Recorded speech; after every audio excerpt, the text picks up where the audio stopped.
오늘 우리 사랑하는 온사랑의 교회 성도님들과 함께 나눌 말씀의 본문의 제목을 이렇게 정해 보았습니다.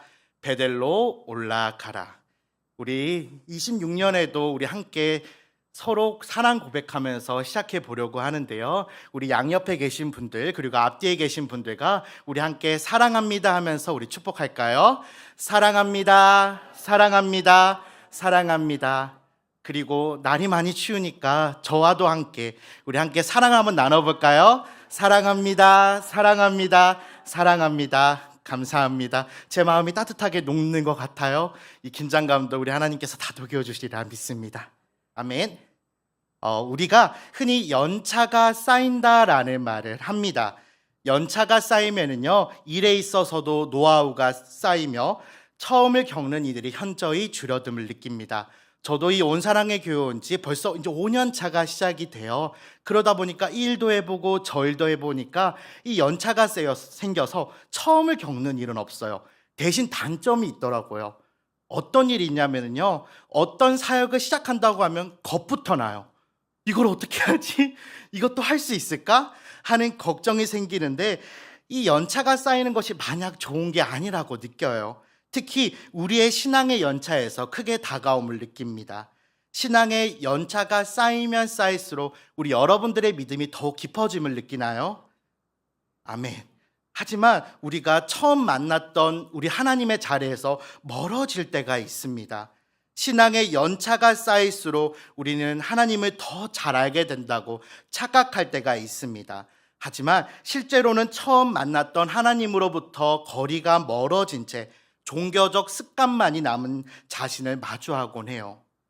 야곱이 처음 하나님을 만나고 난 이후 그에게는 많은 변화가 찾아왔습니다. 결혼을 하기도 하고 가족도 생기고 그리고 재산도 생겼습니다.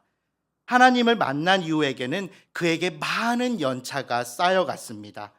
하지만 그와는 반대로 영적으로는 위험한 지점에 그는 놓여 있었습니다.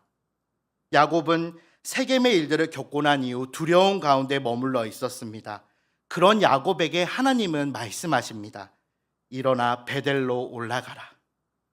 이것은 야곱이 결단 이전에 시작된 하나님의 강권적인 사랑입니다. 왜 하나님은 야곱에게 베델로 올라가라고 말씀하셨을까요? 그리고 그 말씀이 우리에게 어떤 의미가 있을까요?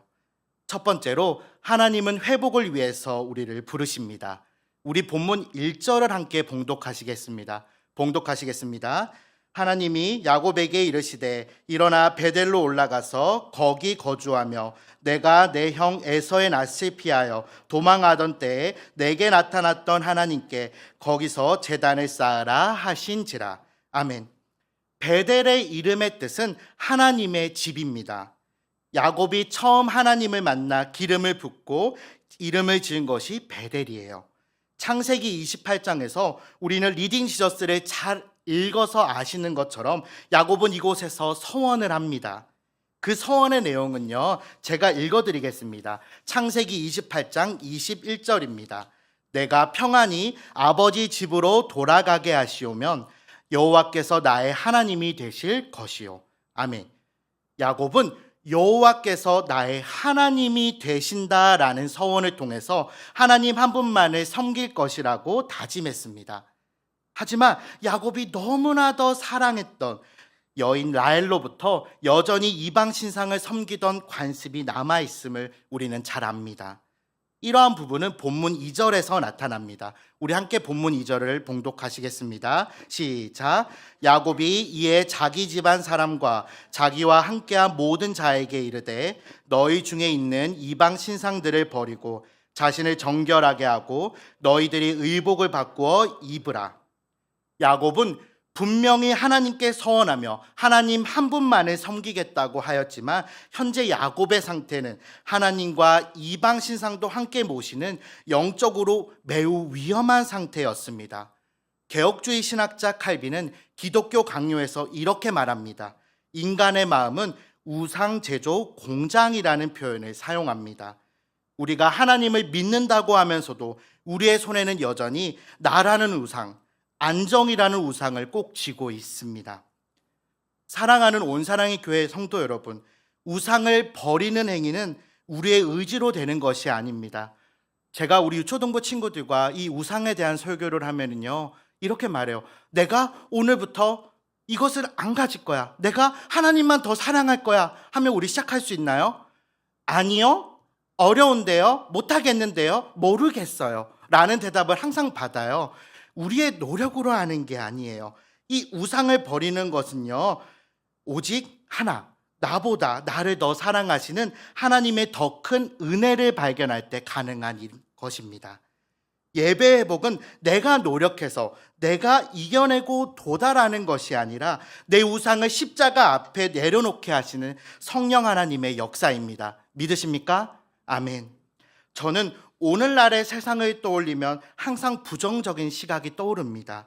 제가 여러분들께 한 말을 돌이켜 보면은요, 이 세상을 말할 때 개인주의적이고 차갑고 악하다라고 주로 표현했었습니다. 오늘날 핵심 키워드를 살펴보면 나입니다. 내가 세상에서 제일 소중하고 나를 사랑하는 법, 나 자신 알기, 나 자신 지키기 등의 온통 나 자신이 중요한 세상을 우리는 살아가고 있습니다. 사랑하는 온사랑의 교회 성도 여러분, 나를 사랑하는 것이 나쁘다라는 것을 성경은 말하고 있지 않아요. 다만 하나님이 아니라 나 자신이 이 인생의 주인공이 되는 것이 잘못된 것이라고 말하고 있습니다. 성경의 진리가 아니라고 말하는데 내 자신의 감정이 우선시되고 내가 중요한 나머지 이 회개나 순종이 퇴색되어 버립니다. 또 어떤 우상이 있을까요? 바리새인과 같은 우상이 있습니다. 바리새인들이 어떠한 자인가요? 외식하는 자였습니다. 겉모습이 중요한 것이에요.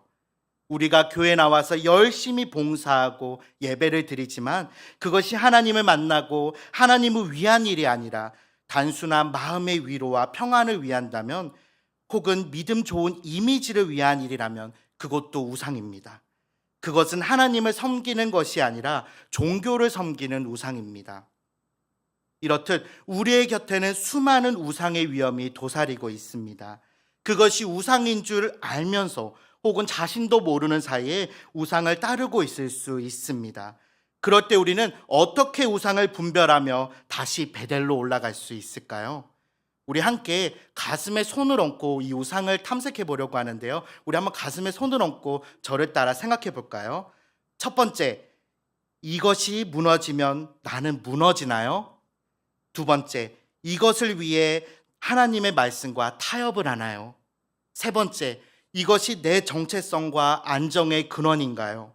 마지막으로, 이것이 하나님보다 더 많은 시간, 생각, 감정을 차지하나요?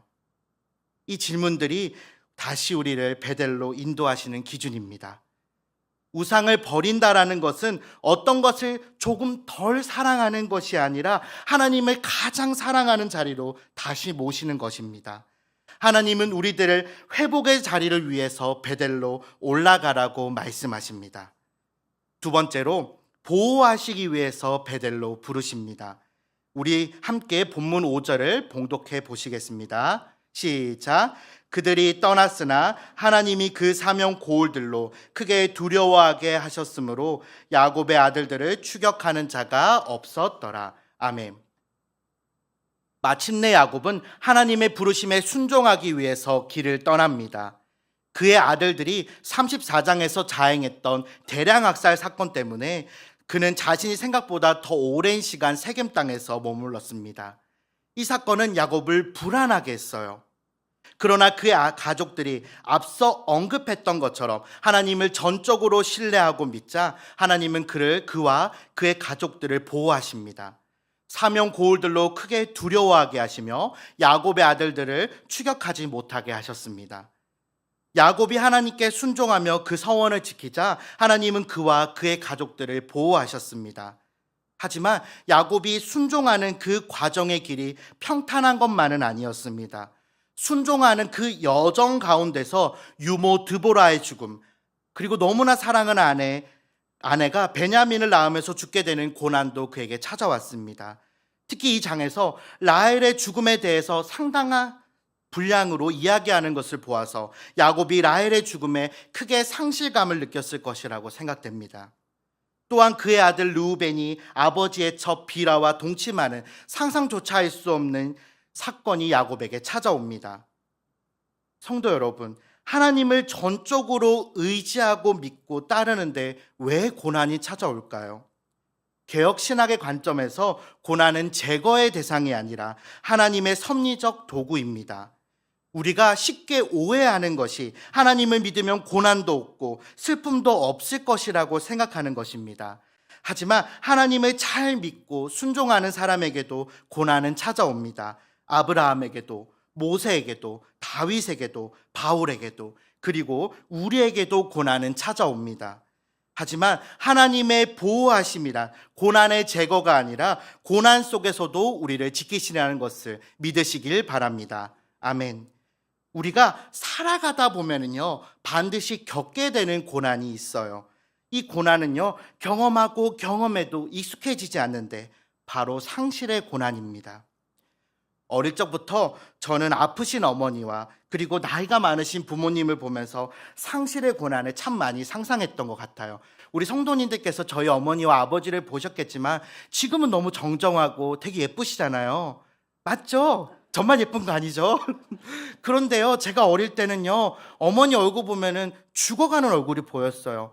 왜냐면은요, 약을 12개씩 먹고도요, 병상에서 일어나지 못했어요. 그리고요, 제가 1학년 때쯤 제가 정말 사랑하는 여자친구를 데리고 집으로 데려왔어요. 그런데 어머니가 문전 박대를 하시는 거예요. 들어가도 돼요 하니까 어머니의 그 절규에 섞인 소리를 들어보셨어요? 오면 안 돼. 가. 들어오지 마.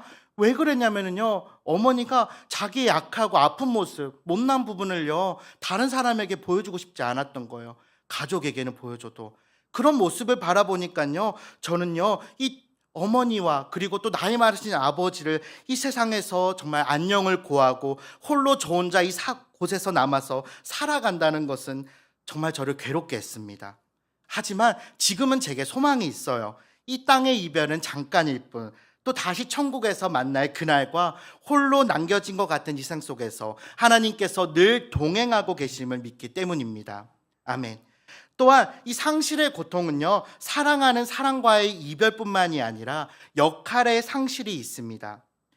제 앞에서 우리 함께 하나님의 말씀을 듣고 계신 우리 성도님들께서는 어느덧 장년의 나이가 되어서 사회와 그리고 가정에서 역할들을 내려놓아야 되는 시간을 혹은 이미 겪으신 분들도 계실 것입니다. 저도 제가 항상 나이에 말하면 좀 부담스러워요. 우리 성도님들께서 어떻게 받아들일지 모르겠지만 30의 나이가 되어서 정년의 때를 그려볼 때가 있습니다. 저는요, 그 이후의 삶이 잘 그려지지 않더라고요. 지금 은퇴를 앞두고 계신 성도님들께서는 그 마음이 어떠신지요? 또 은퇴하시고 제2막의 인생을 살고 계신 성도님들께서는 그 마음이 어떠신가요? 하지만 분명한 것은요, 그 시간은 반드시 찾아오고 우리는 그 시간을 어떻게 성경적으로 받아들여야 하는지를 알아야 합니다. 야곱이 사랑하는 아내 라헬을 떠나보내고 드보라를 잃고 아들이 아내의 여종과 동침하는 등 지독한 고난의 시기를 겪는 중에도 하나님께서는 야곱을 보호하시고 그와 그의 가정을 인도하심을 우리는 창세기를 읽으면서 보게 됩니다. 여기서 우리는 중요한 성경적 진리를 발견할 수 있습니다. 하나님의 보호하심은 고난을 제거하여 주시는 것이 아니라 고난 속에서도 지키시는 하나님이십니다. 우리의 삶, 특히 장년을 경험하시는 성도님들께서는 존경하는 부모님을 떠나보냈고 사랑하는 배우자와 이별하며 건강과 사회적 지위와 역할을 내려놓는 상실의 고난을 겪는 때가 반드시 찾아옵니다. 그러나 그 길에서 고난만 바라보며 좌절하지 마시고 고난 속에서도 나와 동행하시고 또 보호하여 주실 하나님만을 바라봅시다. 하나님은 여전히 나와 함께 하시고 보이지 않는 손으로 우리의 인생을 굳건하게 붙드십니다. 아멘. 야곱을 붙드신 것처럼 저와 여러분들의 삶을 붙드시고 고난 속에서도 보호하여 주신 하나님을 바라보며 우리가 다시 베델로 올라가시는 모든 온사랑교회 성도님들 되시기를 소망합니다. 마지막 세 번째로 정체성을 새롭게 하시기 위해서 베델로 부르십니다.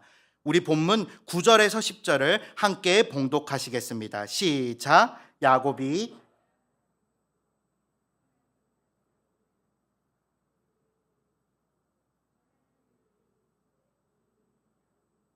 내 이름을 다시는 야곱이라 부르지 않겠고 이스라엘이 내 이름이 되리라 하시고 그가 그의 이름을 이스라엘이라 부르시고 아멘.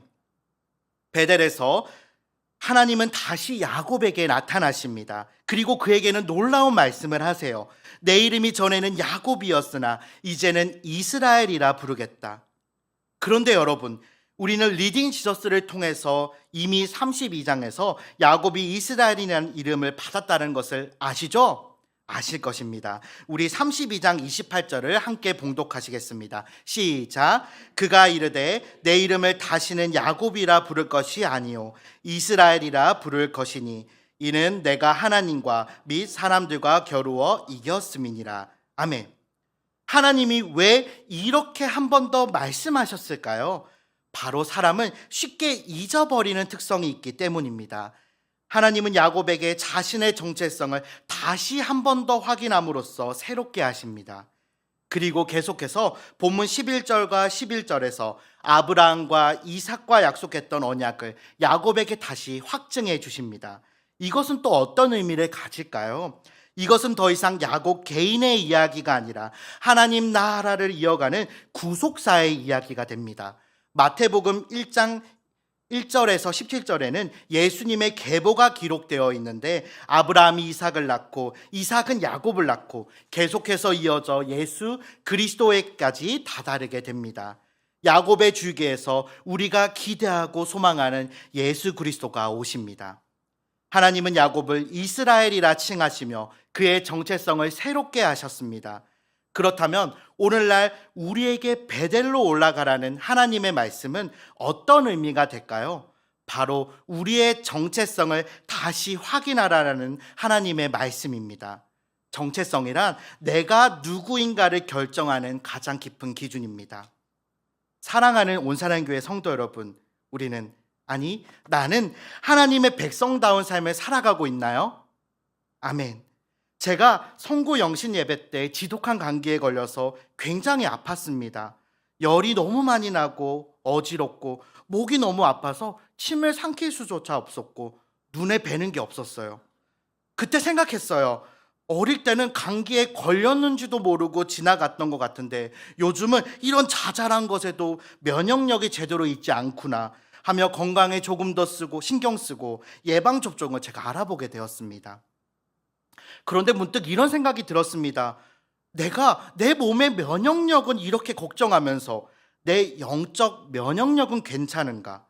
사실 이 설교를 준비하면서 하나님의 섭리를 참 많이 체험했어요.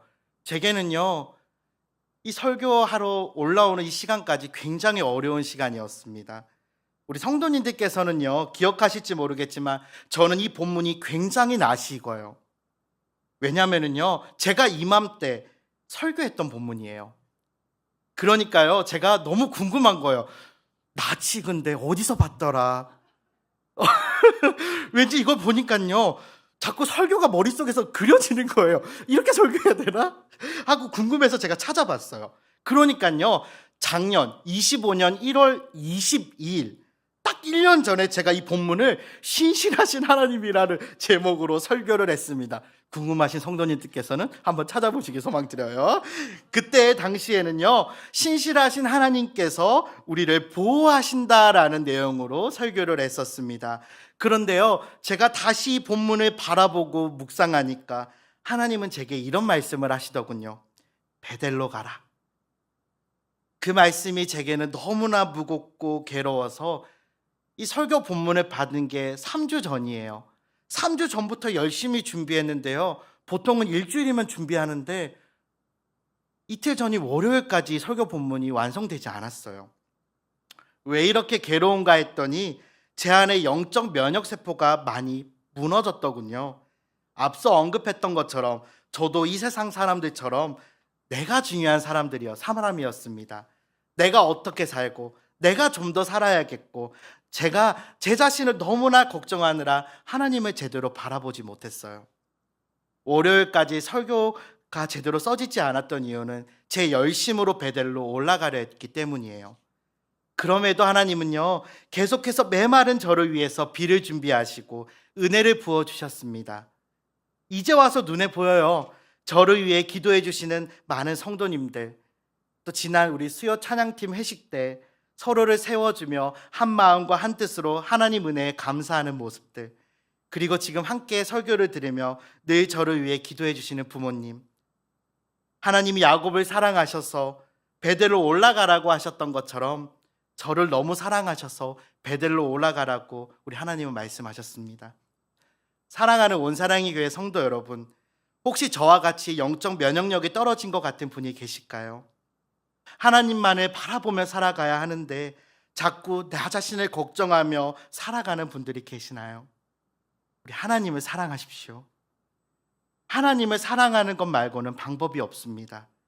요한일서 4장 19절에서 우리가 하나님을 사랑할 수 있는 이유는 하나님이 우리를 먼저 사랑하셨기 때문입니다.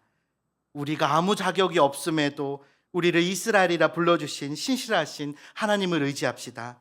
친히 하늘의 사닥다리가 되셔서 우리를 하나님과 연결하여 주셨고 구원하여 주신 예수 그리스도의 공로를 생각하며 다시 베델로 올라가 예수 그리스도와 동행하시는 온사랑의 교회 성도님들 되시기를 소망합니다. 아멘. 정리하겠습니다. 창세기 35장은 우리의 인생의 방향을 제시합니다. 베델로 가라는 하나님의 명령은 우리의 삶에서 예배를 회복하고 순종의 길 위에서 하나님께서 우리를 보호하시며 약속을 확인시켜 주시며 우리의 정체성을 다시 재확인시키십니다. 한 문장으로 정리하겠습니다. 하나님은 우리를 회복하시기 위해, 보호하시기 위해, 그리고 우리의 정체성을 다시 붙들기 위해서 우리를 베델로 부르십니다. 아멘. 하나님은 오늘도 우리에게 묻고 계셔요. 사랑하는 아들아, 사랑하는 딸아, 지금 너는 어디에 있니? 처음 나를 만났던 자리로 돌아오렴. 성인이 되고 가정을 이루고 어른이 되면서 우리는 인생의 황혼을 달려가는 저희에게 베델로 가라는 하나님의 명령은 하나님을 더욱더 사랑하는 방법을 알려줍니다. 다시 베델로 가서 한 명의 예배자로 새 언약의 백성으로 마지막까지 우리 하나님과 동행하며 주님 다시 오시는 그날을 소망하는 우리 모두가 되기를 주님의 이름으로 축복합니다.